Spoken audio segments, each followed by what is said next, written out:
Best friend आपने बनना है, जो कि मैं बहुत कॉमन सुनता हूँ ना, मैं भी, कि my wife is my best friend, my husband is my best friend. That does not mean के he has to be in the room all the time. My best friends are my best friends because whenever I need them, they're going to perform according to whatever my expectations are from them. That's why they're my best friends. और बिल्कुल ऐसे ही आपका शोहर भी और आपकी बीवी भी ऐसी होनी चाहिए कि भाई आप मुझे किसी भी मौके पे इमोशनल जरूरत है तो you the first hand that have to reach towards me. Okay, that's it. आप अगर मुझे इमोशनल जरूरत नहीं है और आपको रोज ही इमोशनल जरूरत पड़ रही है, तो आपको फिर डॉक्टर की जरूरत है, हस्बैंड की नहीं.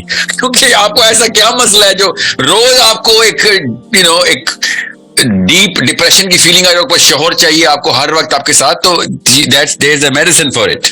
Marriage is not that medicine. And if you are a normal girl, normal person, you do not need your husband 24/7 in front of you. That's also a disease. That's a condition. That's a problem. It's a control. Problem you guys are खुद अपने sir पे हलाकत डाल रही हैं आप.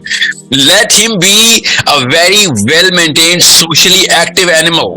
He has to be performing many things outside, वरना वो बोने पालेगा आपके बच्चों के बजाय. अगर बाप घर में डोमेस्टिक किस्म का डोमेस्टिकेटेड डोंकी है, उसके बच्चे कभी भी लीडरशिप रोल में नहीं आ सकते.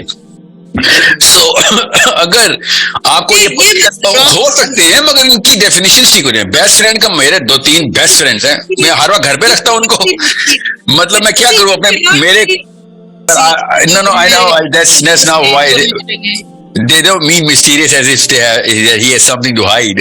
They mean mysterious as that he's very unpredictable in certain circumstances. He's on the spur and very charismatic at the same time. I get that, but tell you something. जब आप बोल रही थी ना कि आपका बेस्ट फ्रेंड अल्लाह, और and I'm thinking मेरा बिल्कुल डिफरेंट एंगल अल्लाह को देखने का. So I I'll tell you,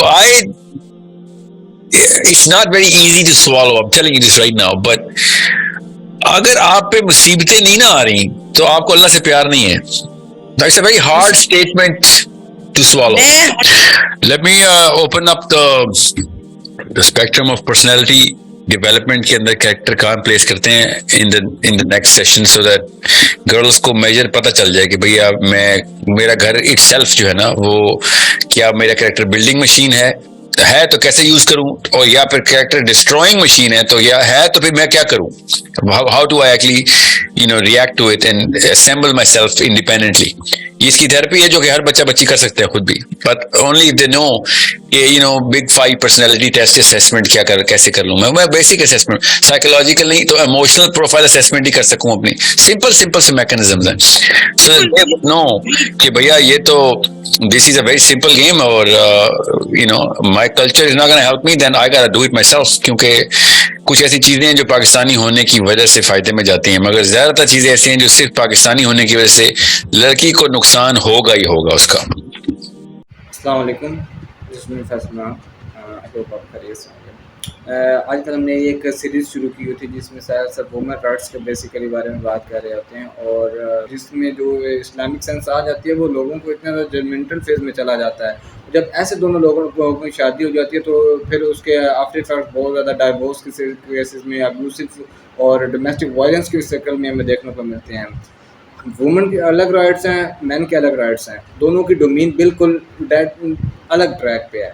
मगर ये है कि आप उनको जब तक मिक्सअप करना स्टार्ट कर दोगे, जब तक एक जजमेंटल फेज में लेके चले जाओगे कि मेरी टोटली फ्रिक्वेंसी अगले बंदे के साथ मैच होनी चाहिए, मेरी जो भी एक्सपर्टीज़ हैं उनके ऊपर वो बंदा टिक मार्क करना चाहिए, अभी भी ये नहीं हो सकता है कि आपको एक 110% रिजल्ट आउटकम में निकल के आ जाओ. शॉर्ट कमिंग सब नहीं होती हैं, तो आपके अंदर ये एक क्वालिफायर होना चाहिए, रेड मार्कर्स होने चाहिए, जिसकी वजह से आपने प्रोमिनेंट एक चीज़ करके रखी हुई होती है कि इन स्टैंडर्ड्स पे मैं कभी नहीं कंप्रोमाइज़ कर सकती हूँ या कर सकता हूँ. क्योंकि हर इंसान के नो गो एरिया होता है. No go area means to say कि वो एरिया जहाँ पे वो कभी भी कंप्रोमाइज़ नहीं कर सकता है. और इस्लाम ने जो हमें नो गो एरिया दे दी हुए हैं, उनकी हमें उन एरियाज़ को हाईलाइट करने की ज़रूरत है in the context of this कि आप जब किसी को सिलेक्ट कर रहे होते हो, आप अपनी मैरिज लाइफ में एंटर होने लगते हो, तो आपको ये चीज़ें लाजमी देखनी चाहिए. हम मटीरियलिस्टिकली चीज़ों को इतना ज़्यादा हाईलाइट करके इतना ज़्यादा अप्रोच कर रहे होते हैं, मगर जो एक ऑब्वियसली चीज़ है कि आप, क्योंकि बात यह है कि सॉरी टू से अगर बॉयज़ को ये बात बुरी लगे, मगर बहुत से इस तरह की डिमांड्स की जा रही हैं लड़कों की तरफ से कि लड़की इस तरह होनी चाहिए, लड़की इस तरह होनी चाहिए. आई बिलीव इज़ कि अगर वो अल्लाह से डरने वाली है, आपके अंदर ये स्टेंसिल होना चाहिए कि अल्लाह से डरने वाली है, बाकी नथिंग एल्स मैटर। हाँ ठीक है, आप बाकी चीज़ें देखें, आपके जो भी वो चीज़ें हैं, मगर आप उनको प्रायोरिटाइज़ नहीं कर सकते, आप उनको अपने एक मोरल ऑफ द लेसन नहीं बना सकते हो कि बस ये चीज़ें होंगी तो तभी मैं करूँगा। और सेम गोन और गर्ल्स के आप कभी भी इतनी ज़्यादा डिमांड नहीं रख सकते हो कि लड़के में ये ज़्यादा होनी चाहिए। एक बेसिक आप कंसेप्ट रख लें जो भी इस्लाम ने हमें दिए हुए हैं, आप उन्हीं को फॉलो करें। आप जो सहाबा के